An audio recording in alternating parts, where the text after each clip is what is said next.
आज की धनवा ग्राम पंचायत में हो रही बैठक में उपस्थित आज की पंचायत के परम आदरणीय अध्यक्ष जी, उपस्थित हमारे सभी पदाधिकारीगण और खासकर से उदयवीर सिंह जी जो इस ग्राम पंचायत के अध्यक्ष हैं, आप सभी का बहुत बहुत स्वागत है। क्योंकि मैं चाहता हूं ये सिलसिला हर ग्राम पंचायत में शुरू हो। 471 अभी प्रधान है इटावा में, एक्टिव पंचायतें 471 हैं, 693 ग्राम पंचायतें हैं। और जब ये 50-50, 100-100 आदमी हर ग्राम पंचायत में बैठ गए, आप बातें करेंगे खुद के मजबूत होने की। आप ये मत देखना कि ये जिला अध्यक्ष आपके समक्ष खड़ा है, मैं कुछ भी नहीं हूं। इस संगठन को चलाने वाले केवल 2 ही लोग हैं, एक राष्ट्रीय अध्यक्ष और दूसरा ग्राम पंचायत अध्यक्ष। भाई हम लोग तो बीच की कड़ी हैं। उन्होंने संगठन को स्थापित किया और जो नीचे की सबसे नीचे स्तर की कड़ी है, जो लेके जाएगा अपने गांव में, घूमेगा, लोगों से जोड़ेगा, डोर टू डोर जाएगा, तो वो ग्राम पंचायत का अध्यक्ष है। और मैं तो मानता हूँ थोड़े से समय में उदयवीर जी ने अपनी ग्राम पंचायत धनवा के जितने भी मजरे हैं सारे लड़कों को अपने साथ में जोड़ा। ये देखो रामविलास जी हैं, हनी, उदयवीर तो खुद ही हैं, ये सब प्रदीप, राहुल, पंकज और सुनील को इन्होंने जोड़ा है।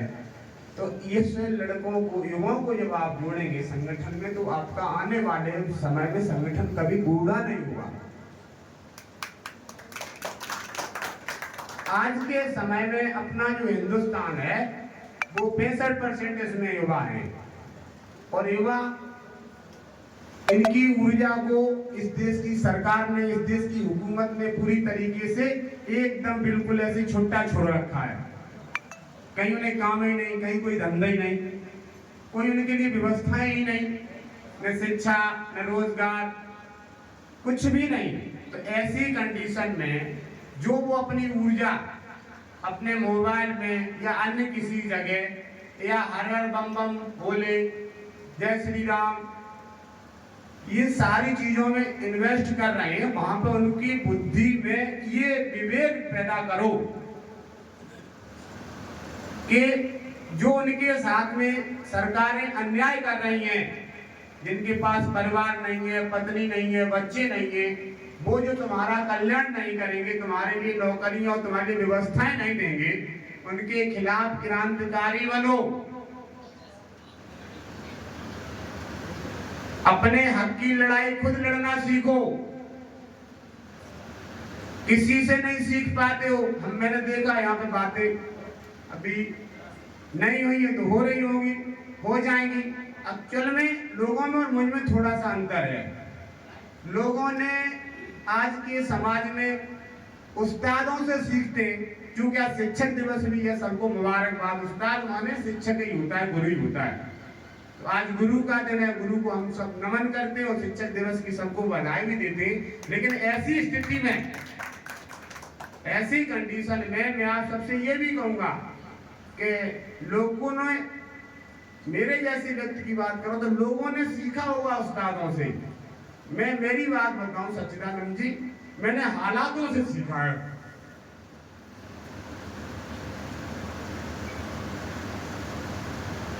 बहुत जीवन है मेरा स्ट्रगलफुल है। जो मुझे करना चाहिए था वो सारी चीजें मैंने इग्नोर करके, और मैंने वहां पे अपनी ऊर्जा सारी समाहित कर दी है कि जिसके बारे में कोई नहीं सोचता। मैं बाबा टिकैत की आत्मा का चयन हूं। मैंने जीवन में कभी नहीं सोचा था कि मैं नेता भी बनूंगा। मैं यार एक बिजनेसमैन बनने के लिए पैदा हुआ था, लेकिन नेचर ने मुझे लीडर बना दिया। तो जो कुदरत चाहे उस काम को तुम कर जाओ। अब बन गया हूं तो देखता हूं इस देश की जनता की जो हालत हालात है वो यार द्रौपदी जैसी हो गई।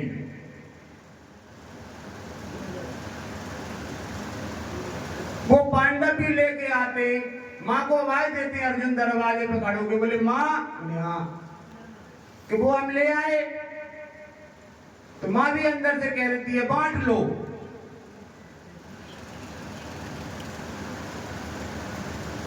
तो इस देश की आवाम की जनता भी ऐसी हो गई है कि पांडव रूप में जो आपके देश में जो राजनीतिक दल है, चाहे वो कोई सा भी दल हो, दुनिया भर के दल है, तो मैं तो पांडव ही मानता हूं।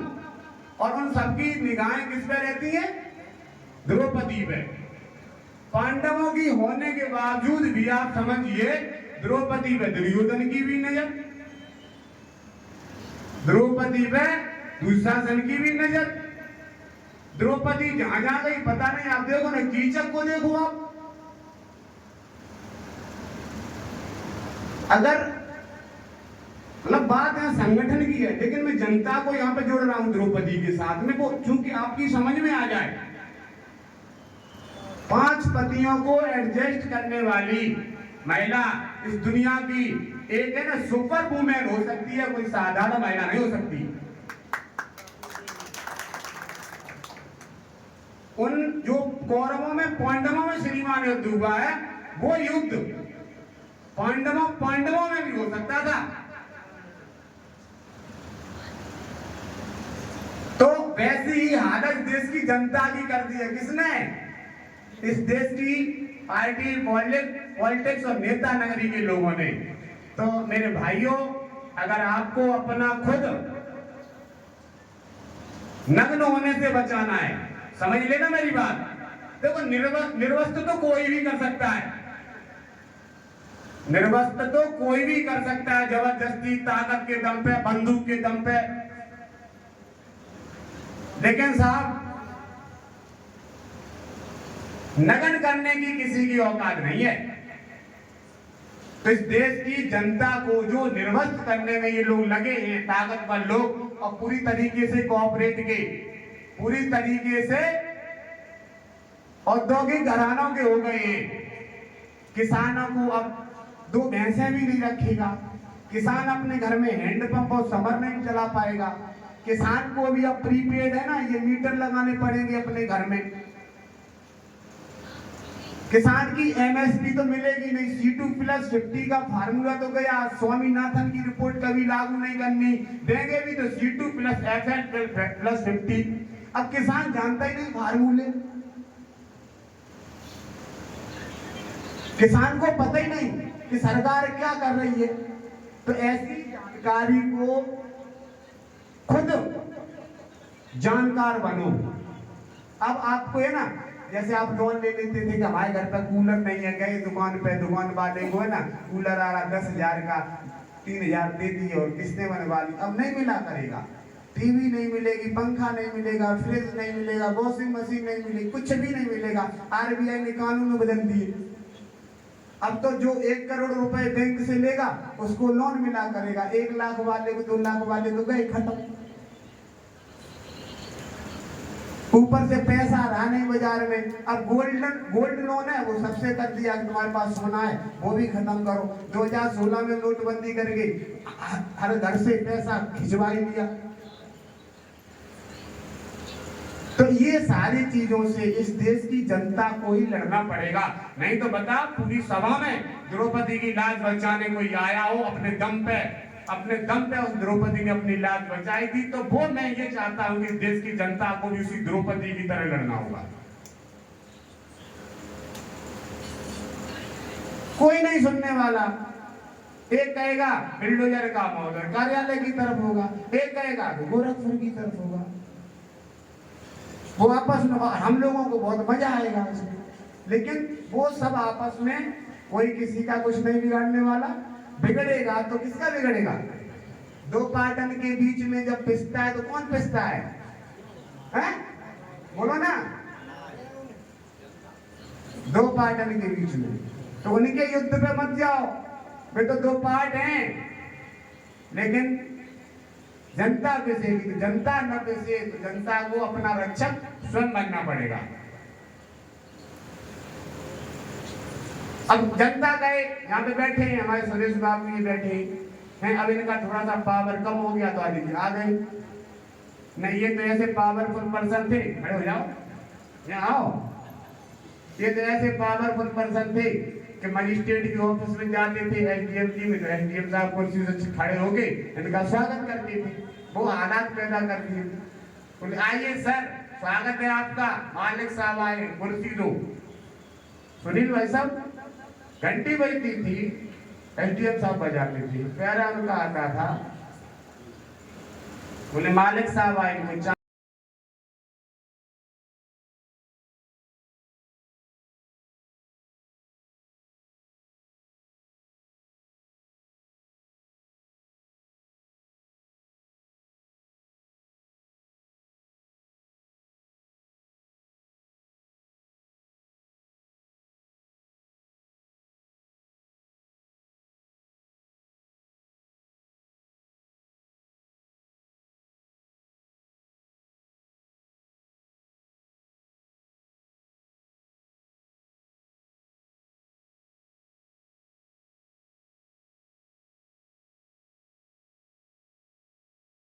डीजल का खर्चा नहीं लेते, ठीक है। सबसे पहली बात है ना, मैं कैसे इन्वेस्ट करता हूँ आपके लिए अपनी टाइमिंग भी, वो तो मैं जानता हूँ और मेरा विधाता जानता होगा।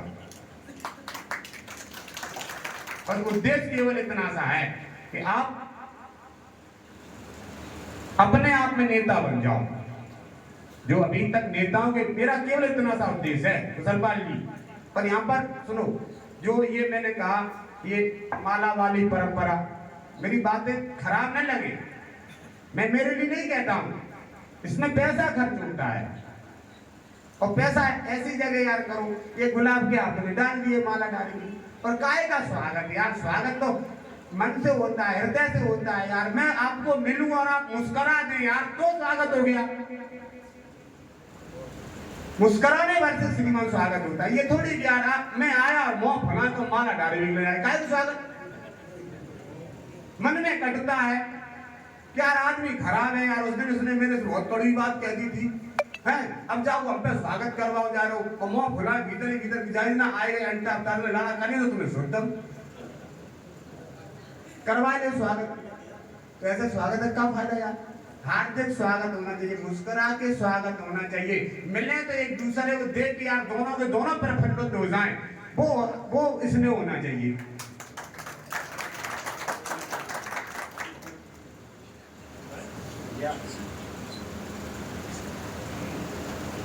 आज 5 तारीख है, बीना और चल रही है, वहाँ के भी लड़के बड़े उत्साही हैं, वहाँ पर भी कम से कम है ना 50 महिलाएं हैं, अभी कार्यक्रम चल रहा है वहाँ सचिव सेक्रेटरी है ना ब्लॉक से सब पहुँच गए आज, वो लड़के हमारे संपर्क में हैं।